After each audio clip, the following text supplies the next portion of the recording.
Two-minute warning, everybody. Here we go.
Good afternoon, folks.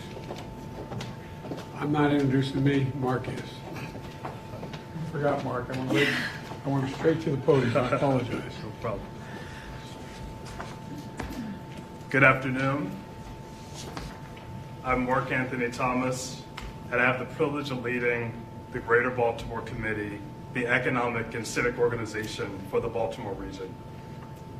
Like many post-industrial communities in America, Baltimore has faced long-standing challenges, suffered economic setbacks, and until recently, lacked the federal support to tell a brighter and more vibrant story of the community I know and love.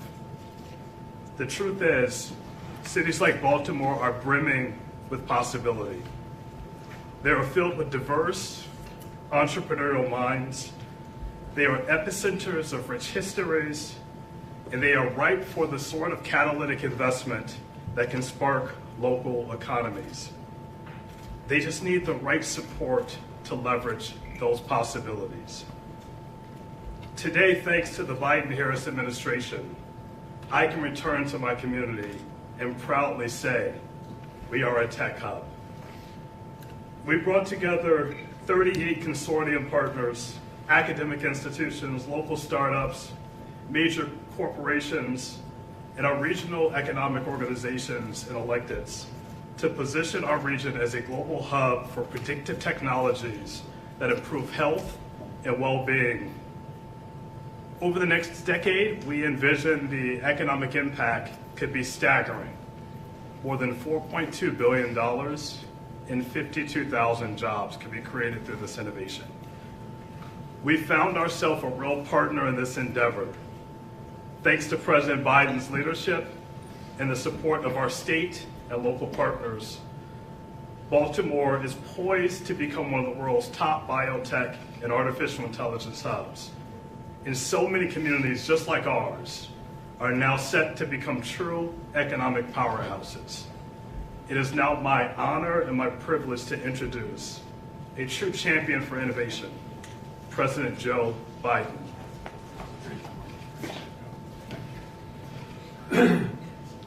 Folks, Mark, thank you very much for the introduction.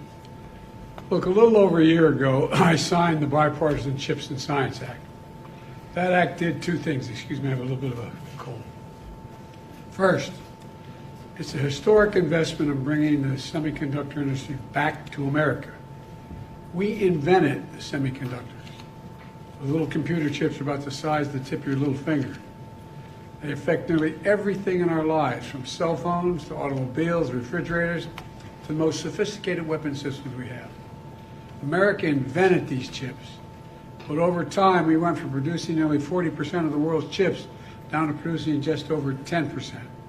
And as a result of the Chips and Science Act, the semiconductor companies all over the world are investing over $100 billion to bring chip production back to the United States. I've visited almost every major center, starting from South Korea on, and they want to be here, building the chips here in America. Second, the bill created what we call tech hubs as part of the bill.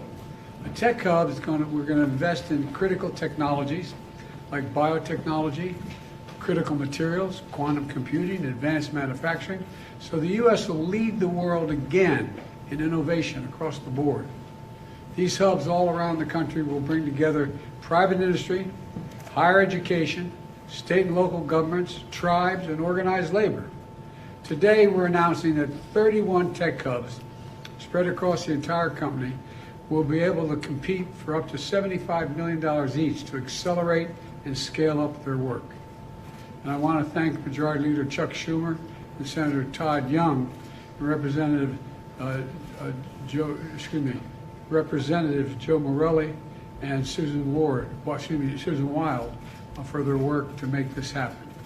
Representatives from many of these hubs are on the screen behind me, and in front of me that's why I was starting to look to see whether they're still there.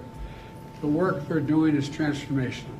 For example, a tech hub in Wisconsin is going to bring together research labs, medical device manufacturers, and engineers.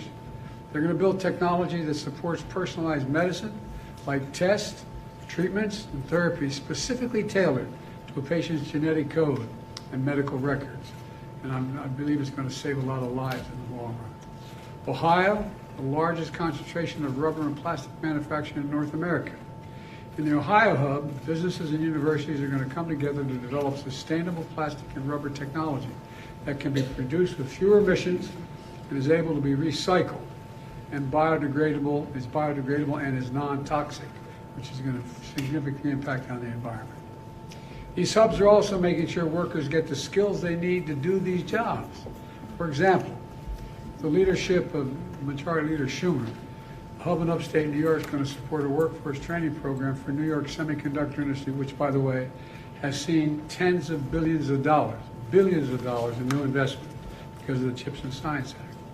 This hub will have a particular focus on training people from communities historically left behind, like women, people of color, to work in the semiconductor industry. The list goes on. We're doing this from coast to coast, and in the heartland, in red states and blue states, small towns, cities of all sizes. All this is part of my strategy to invest in America and invest in Americans. It's working. We're creating good jobs in communities all across the country, including places where for decades factories have been shut down, hollowed out when jobs moved overseas to find cheaper employment. Over the past few decades, these communities lost more than jobs. They lost their sense of dignity, of opportunity, sense of pride. We're going to change all that. Tech hubs are going to bring this work to where people live in communities all across America. The press has started to call my plan Bidenomics. Well, under Bidenomics, you don't have to leave home or your family to get a good job. For too long, science and innovation and economic opportunities that came with it were concentrated on the coast. As a country, we used to invest 2% of our gross domestic product in research and development. Now it's 0.7%. How can you lead the world when you no longer lead in research and development? My plan is to changing that. Under Bidenomics, we're going to make sure America's future is made in America. You know, it's leading to a manufacturing boom, attracting over $600 billion so far in private investment in American manufacturing and our clean energy future. For too long, we looked around the world to find, corporations looked around the world to find the cheapest employment and then imported the products they made, the foreign product. Now, we're creating American jobs and exporting American products. And that's good for everybody. These tech hubs will be transformational, and they're part of a long line of transformational investments we've made since I took office. And as a result, I truly believe this country is about to take off. Because for the first time in a long time, we're investing in America. And we're investing in American people. We're investing in our future. I can honestly say I've never been more optimistic about America's future. I want to thank you, and I'm going to leave you now with Secretary Gina Raimondo, who's been the engine behind this effort. And she's going to lead the discussion with representatives from these tech hubs on the screen behind me for all of you to see. I apologize, I have to go to the situation with another issue that I have to deal with. Thank you, thank you, thank you. Sir, Pope Francis spoke with you yesterday. You spoke with Pope Francis by phone yesterday. I did. How did that conversation impact you? What did you take away from that conversation with Pope Francis? I'll answer just one question. The Pope and I are on the same page. He was very, very interested in what we were doing to deal with some of the crises that we're facing, particularly in Israel this time around. And I laid out to him what the game plan was, how we thought we should be providing the kind of assistance to Israel that needed. And the Pope was across the board supportive of what we're doing. Thank you. Should Israel stop the U.S. supporting the hostages for a ceasefire deal? Why did you? We should have a ceasefire. Not a ceasefire. We should have those hostages be released, and then we can talk. Has there been any progress on that front, Mr. President? Okay, thank you, Press. We're going to allow